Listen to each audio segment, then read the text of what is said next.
ہمارے بدقسمتی یہ ہے کہ وفاق میں ایک ایسا حکومت مسلط کیا ہے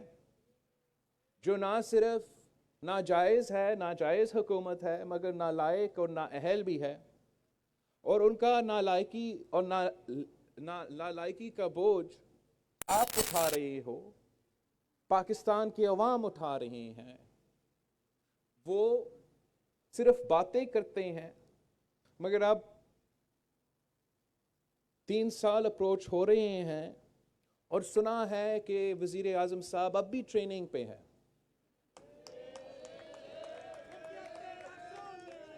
یہ ٹریننگ پتہ نہیں کب مکمل ہوگا، اور یہ ٹریننگ کرتے ہوئے عوام کے ساتھ جو حشر ہونا ہے، عوام کو جو بوجھ اٹھانا پڑے گا، وہ کس سے پوچھیں گے کہ وہ 7 سال کے لیے کے پی میں کیا کر رہے تھے اگر وہ اپنا تیاری نہیں کر رہے تھے؟ وہ جو 22 ایئرز کا جد و جہد جو ہم سنتے آ رہے ہیں، وہ کیا کر رہا تھا اس وقت اگر تیاری نہیں کر رہا تھا؟ آپ نے تو 90 دن میں کرپشن ختم کرنا تھا، آپ نے 90 دن میں، اپنے پہلے 100 دن میں پاکستان کے مشکلات کو ختم کرنا تھا۔ آپ نے 3 سال بعد آپ کہہ رہے ہو کہ ٹریننگ چل رہا تھا۔ یہ پاکستان کے عوام کے ساتھ مذاق ہے، پاکستان کے عوام کے ساتھ مذاق ہے۔ کوئی وجہ نہیں ہے۔ پاکستان میں جو پوٹینشل ہے، پاکستان کے عوام میں اور پاکستان کے اپنے وسائل میں جو پوٹینشل ہے، اگر مائلڈلی کمپٹنٹ ہمارا ایک وزیر اعظم ہوتا، سلائٹلی کمپٹنٹ، اتنا ہم نہیں ریکویسٹ کر رہے، سلائٹلی کمپٹنٹ ہمارا وزیر اعظم ہوتا تو حالات آج ایسے نہیں ہوتے۔ کوئی وجہ نہیں ہے۔ میں سمجھتا ہوں کہ یہ ایک بہت افسوس کی بات ہے کہ آج پاکستان افغانستان اور بنگلہ دیش سے اپنا جی ڈی پی میں اور اپنے ترقی میں ان سے پیچھے ہیں۔ پاکستان کی مہنگائی کا پرسنٹیج ہے، وہ اس میں ہم افغانستان اور بنگلہ دیش سے آگے ہیں، اور یہ صرف اس لیے ہے کہ ہمارا وزیر اعظم میں وہ کیپیسٹی نہیں ہے کہ پاکستان جیسا ملک کو چلا سکے، پاکستان کی جو معاشی پوٹینشل ہے وہ استعمال کر سکے، اور پاکستان کے عوام کو ان مشکل حالات میں یہ پیغام دے، یہ دکھائے کہ پاکستان کی حکومت اور پاکستان کی ریاست پاکستان کے مظلوم اور غریب عوام کے ساتھ کھڑی ہے۔ میں نے ایک کلپ دیکھا تھا کہ ہمارا وزیر اعظم صاحب سے پوچھا جا رہا ہے کہ آپ تو کہتے ہو کہ آپ کا کرنٹ اکاؤنٹ ڈیفیسٹ اور معاشی انڈیکیٹرز بہت اچھے چل رہے ہیں، مگر ہم کیا کہیں ان پاکستانیوں کو جو خودکشی کرنے پر مجبور ہو چکے ہیں، جو اپنا بزرگ و بیماروں کے لیے دوائیوں کا بندوبست نہیں کر سکتے، جو اپنے بچوں کے لیے نہ سکول، نہ کپڑے، نہ پورا وہ اپنا کھانے پینے کا اشیاء کا پورا کر سکتے، جن کا بجلی کا بل ہو، گیس کا بل ہو، وہ کمر توڑ بل جو آ جاتے ہیں، مگر نہ بجلی آتی ہے نہ گیس آتی ہے۔ ہم ان عوام کے لیے ہم کیا کریں؟ آپ کے پاس کیا حل ہے؟ آپ اس وقت کیا کر رہے ہو؟ اور جو وزیر اعظم کے جواب تھا، میں اس کا مخالف ہوتے ہوئے بھی میں شاک تھا، حیران تھا کہ اس ملک کا وزیر اعظم یہ بات کیسے کر سکتا ہے کہ وہ کیا کریں۔ جو بھی مشکل حالات آتا ہے، وزیر اعظم صاحب کا ایک ہی جواب ہوتا ہے کہ میں کیا کروں۔ مجھے یاد ہے ہم پارلیمان میں کھڑے تھے، کشمیر پہ تاریخی حملہ ہوا تھا، پورا پاکستان وزیر اعظم کی طرف دیکھ رہے تھے کہ کشمیر پہ تاریخی حملہ ہوا ہے، ہمارا رسپانس کیا ہوگا، اور وزیر اعظم نے یہی کہا کہ میں کیا کروں۔ اور آج پاکستان کی غریب عوام تاریخی غربت، تاریخی بے روزگاری، تاریخی مہنگائی کا سامنا کر رہے ہیں، اور اس کا وہی جواب ہے کہ میں کیا کروں۔ وزیر اعظم صاحب، اگر آپ کے پاس عوام کے مسائل کا حل نہیں ہے تو آپ یہی کر سکتے ہو کہ استعفی دو، گھر چلے جائے۔ ہمارے پاس حل ہے، ہم جانتے ہیں کہ عوام کو ان مشکل حالات سے کیسے نکالا جا سکتا ہے۔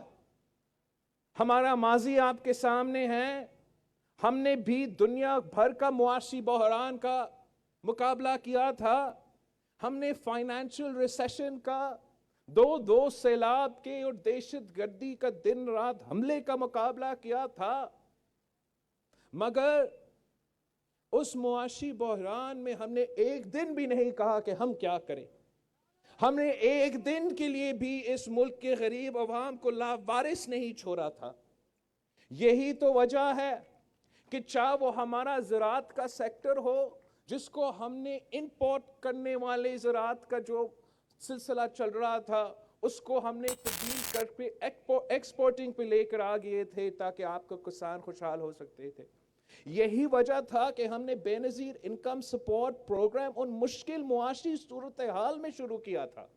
جب مہنگائی چل رہا تھا، جب فائنینشل ریسیشن چل رہا تھا، ہم نے بے نظیر انکم سپورٹ پروگرام اس لیے شروع کیا کہ پورے ملک میں جو غریب سے غریب ترین عورتیں ہیں، ان کو ہم تھوڑا سا مدد کریں، ان کو اس مہنگائی سے اور اس مشکل معاشی بحران سے تھوڑا سا تحفظ دلوا سکیں۔ یہی تو وجہ ہے کہ ہم نے ان مشکل صورتحال میں، جب اس وقت کا جب فائنانس منسٹر شروع میں اسحاق ڈار صاحب تھا، وہ آن دا ریکارڈ ہے کہ خزانہ خالی ہے۔ خزانہ خالی ہونے کے باوجود ہم نے تنخواہ میں اضافہ کیا، ہم نے پینشنز میں اضافہ کیا، ہم نے پینشنز میں 100% اضافہ کیا، ہم نے تنخواہ میں 150% اضافہ کیا۔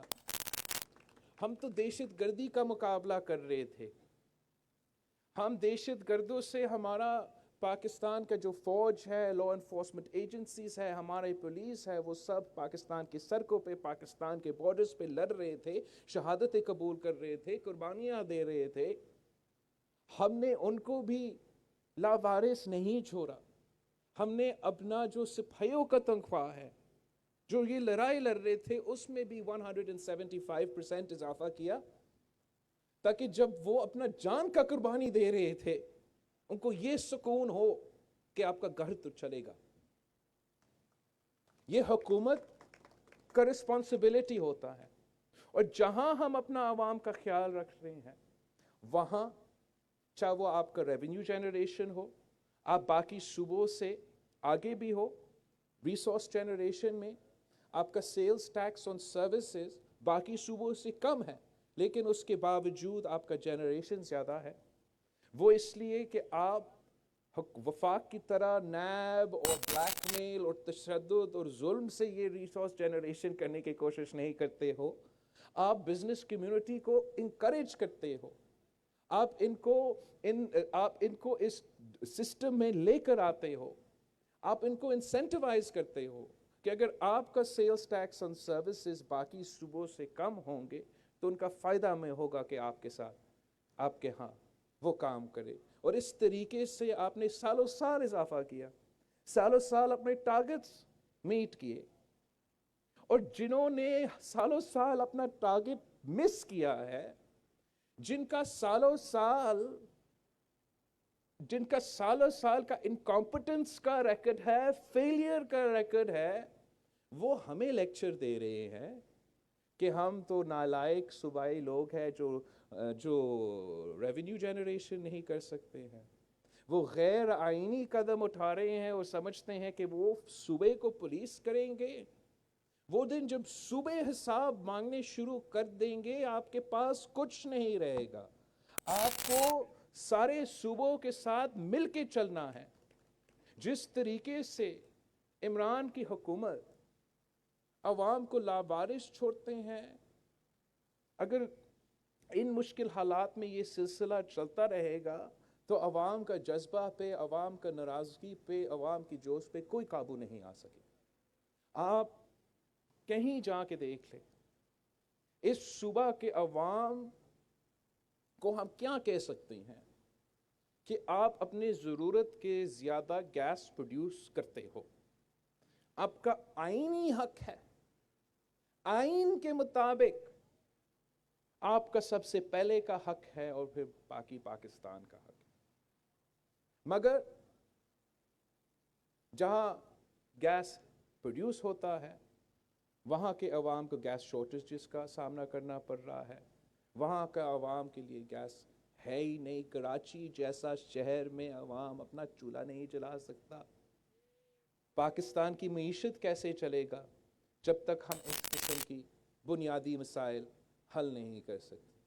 اور میں سمجھتا ہوں کہ آپ کا ٹریک ریکارڈ موجود ہے کہ آپ وہ معاشی مشکلات کا سامنا بھی کر سکتے ہو، آپ عوام کو وہ سیفٹی نیٹ دلوا سکتے ہو، ان کو وہ تحفظ دلوا سکتے ہو، کشن دلوا سکتے ہو کہ یہ جو مشکل وقت کا سامنا ہم کر رہے ہیں اس میں جو کمزور ترین طبقہ ہے ان کو مدد ملنا چاہیے۔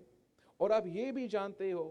کہ آپ بزنس سیکٹر کے ساتھ مل کے، پرائیویٹ سیکٹر کے ساتھ مل کے کیسے حکومت اپنا منصوبہ، چاہے وہ تھرکول ہو یا آج کا ملیر ایکسپریس وے کا پروجیکٹ ہو، وہ کیسا کر سکتے ہیں۔